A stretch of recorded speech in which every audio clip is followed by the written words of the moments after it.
선생님들 눈치 보고 계시다. 안녕하세요.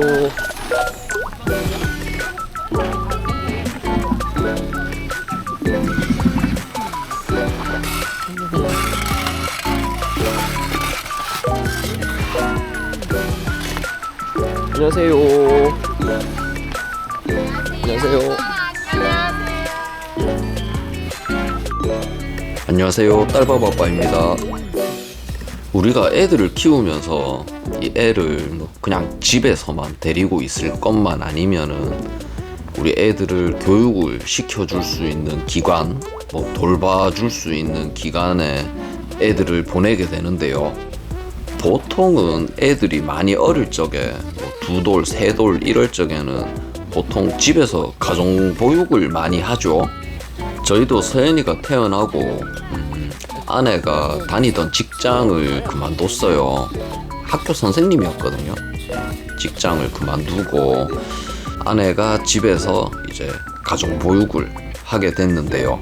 저희도 그럴 때 문화센터 같은데 보면은 뭐 이런 뭐 애기들하고 같이 할 수 있는 강좌가 있잖아요. 뭐 오감 발달 뭐 이런 거 이제 그런 거 이제 한 번씩 비정기적으로 그런 데를 다니다가 서연이가 36개월이 지나고 4살이죠. 4살 36개월이 지나고 이제 어린이집을 다녀야 하나 이런 생각이 들 때쯤 애를 막상 떼놓는다 생각하니까 되게 좀 불안했던 그런 기억이 떠오릅니다. 그때 그 시점이 저희가 1년 전에 서연이가 장애가 있다라는 거를 이제 병원에 가고 검사를 받고 판결을 받았던 시점이고요. 그러니까 애가 장애가 있다라는 사실을 알게 되고 충격을 받고 그거를 완전히 다 이해를 하지 못하고 받아들이지 못하는 그런 상태에 있을 때예요. 지금이랑은 좀 다르죠. 뭐 어차피 이거를 100% 다 받아들이지 못하는 거는 그때나 지금이나 똑같은데 그때는 생각이란 걸 할 수 있는 여유가 많이 부족했죠. 그런 와중에 이제 서연이 어린이집을 어디로 보내야 될지 선택을 해야 되는 이제 그런 상황이었는데요. 보통 아이들이 뭐 다니는 일반 어린이집을 보내야 할지 아니면 특수 어린이집을 보내야 할지 아니면은 뭐 일반 애들이랑 뭐 장애가 있는 애들이랑 같이 이렇게 뭐 통합 보육을 하는 또 그런 어린이집도 있더라고요. 그런 데를 보내야 할지 고민을 참 많이 했었습니다. 정확히 얘기하자면 저보다는 제 아내가 고민을 엄청나게 많이 했죠. 그때 머리카락도 아마 많이 빠졌을 거예요.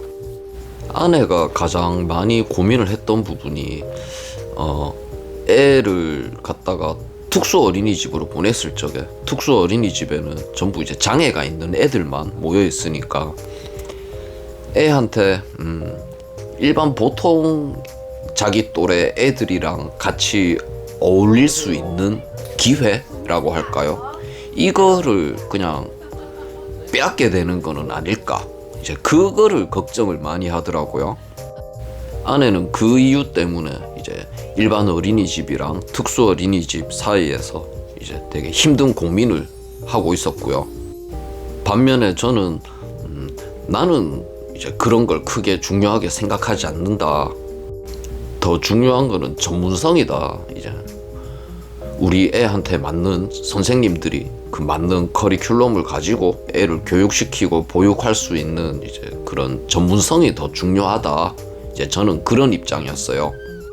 서로 생각에 약간의 차이는 있었지만 아주 많은 대화와 설득, 토론 이런 걸로 의견을 서로 좁힐 수가 있었습니다. 이 지구에 70억이라는 정말 수많은 숫자의 인간이 살고 있는데 그 70억 명 중에 이 아이를 가장 사랑하는 두 사람이 서로 머리를 맞대고 만들어낸 결론인데 이게 애한테 나쁜 결론, 나쁜 결정일 수가 있을까요? 저는 절대 그럴 수 없다고 생각합니다. 저희가 그렇게 머리를 맞대고 내린 결론은 뭐 여러분들도 아시다시피 특수 어린이집이었습니다. 아, 그리고 이런 중대한 뭐 결정을 해야 될 적에 될 수 있으면 여유 있게 일찍 이런 결정을 내리는 게 맞습니다. 어린이집 보내는 거를 예로 들면은 뭐 애를 뭐 5살 봄에 애를 어린이집에 입학을 시키고 싶은데 뭐 4살 뭐 11월 12월 달에 아 이제 어디 어린이집을 보내야 되지 이래 버리면 안 된다는 거예요. 5살 봄에 보내고 싶으면은 최소한 1년 정도는 여유를 두고 4살 봄쯤에는 어디 어린이집을 보내야 될지 그때는 결정이 나 있어야 된다는 거예요. 그렇게 결정을 일찍 해놓으면은 이제 그때부터 이제 여러 후보군들이 있을 거잖아요. 뭐 그러면 이제 상담도 해볼 수 있는 거고 뭐 대기를 걸어 놓을 수도 있는 거고 하니까 그리고 뭐 뭔가 행정적인 절차가 뭐 그 전에 뭐 필요하다든지 뭐 이런 것들이 있을 수 있으니까 될 수 있으면 일찍 여유 있게 올바른 결정을 하시기를 추천드립니다. 아무튼 그렇게 서연이가 4살 때 이제 저희는 서연이를 특수 어린이집으로 보내야겠다라고 결정을 했고 그로부터 서연이는 10년 동안 어린이집을 다니게 됩니다. 초등학교 입학하기 전까지 8살 봄까지죠. 그때까지는 정규반 아침에 뭐 9시에 가서 뭐 4시쯤 돼갖고 저희가 데리고 나왔어요. 그렇게 올타임으로 있는 정규반을 다녔었고 그리고 그 이후에 초등학교 입학하고 나서는 학교 마치고 보통 방과 후 수업을 하잖아요, 학교에서 애들이. 근데 저희는 그 방과 후 수업을 어린이집에서 했어요. 물론 서연이가 다니던 학교에서도 그 방과 후 프로그램이 있었지만 여러 가지를 따져봤을 적에 그 방과 후 수업을 어린이집에서 하는 게 더 좋겠다. 저희는 그렇게 결론을 내리고 방과 후 수업을 어린이집에서 계속 했었어요. 그래가 서연이가 초등학생일 동안 계속 학교 마치고 이제 어린이집에 가서 방과 후 수업이나 뭐 여러 활동들을 하는 걸로 그렇게 스케줄을 잡았었어요. 그래서 서연이는 어린이집을 10년을 넘게 다녔어요. 횟수로 치면 10년이면은 이게 상당히 긴 시간입니다. 강산도 변한다고 하잖아요. 상당히 긴 시간인데 서연이가 어린이집 입학하고 이제 방과 후까지 졸업할 동안 10년 넘도록 서연이를 계속 봐오신 선생님도 어린이집에 여럿 계세요. 그러니까 10년 넘게 거기서 근무하신 서연이가 완전 아기 때부터 지금은 완전 큰 처자잖아요. 이때까지 서연이를 봐오시고 교육해주시고 돌봐주신 선생님들도 여럿 계세요. 이거는 저는 그렇게 생각해요. 애를 같이 키웠다고 생각을 하거든요. 분명히 10년 동안 다니면서 뭐 서연이도 서연이 나름대로 굴곡이 있었어요. 아닌 말로 어린이집에 데려다 준다고 제가 이제 차를 태워가 가면은 막 안 내릴락 하는 거예요. 아빠 차 타고 놀러 가고 싶다 이거죠.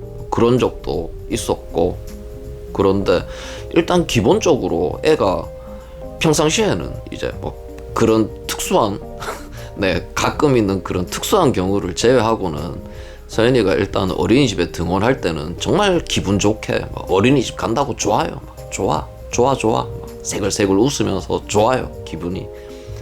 그렇게 기분 좋은 상태로 애가 어린이집을 등원을 했었어요. 근데 뭐 애가 어린이집이 싫어가지고 거기 가기 싫어가지고 갈 때마다 막 안 간다고 떼쓰고 막 울고 불고 이래버리면은 절대 이걸 애를 10년 동안 거기를 보낼 수가 없어요. 그죠?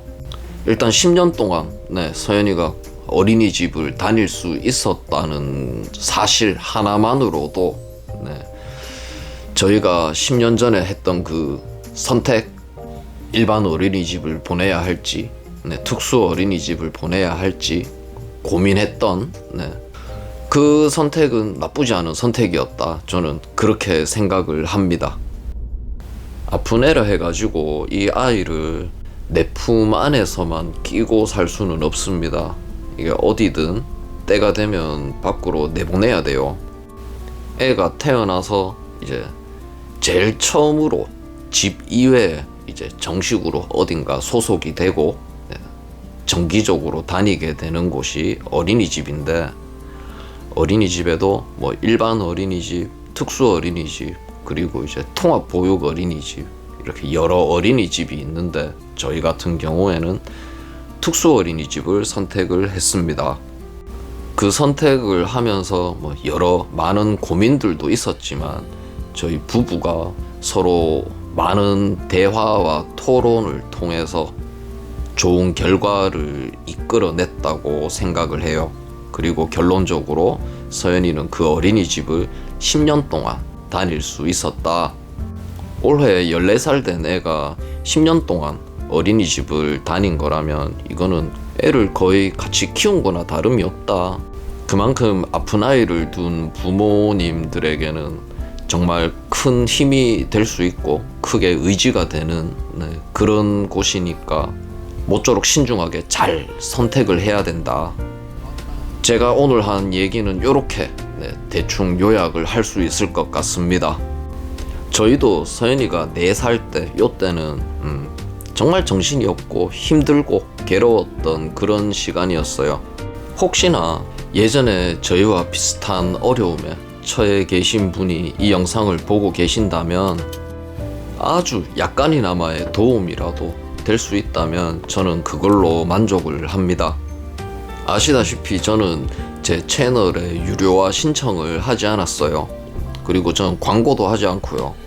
저는 제 유튜브 채널로 인해 가지고 직간접적으로 금전적인 이익을 보는 게 단 1원도 없습니다. 제가 하는 일하고도 아무 상관이 없는 분야고요. 제가 바라는 거는 그냥 오직 그거예요. 다른 누군가에게 조금이나마 도움이 될 수 있다면 저는 그걸로 만족합니다. 서연아, 가서 선생님 말씀 잘 듣고 친구들이랑 사이좋게 놀아라. 잘하고 와.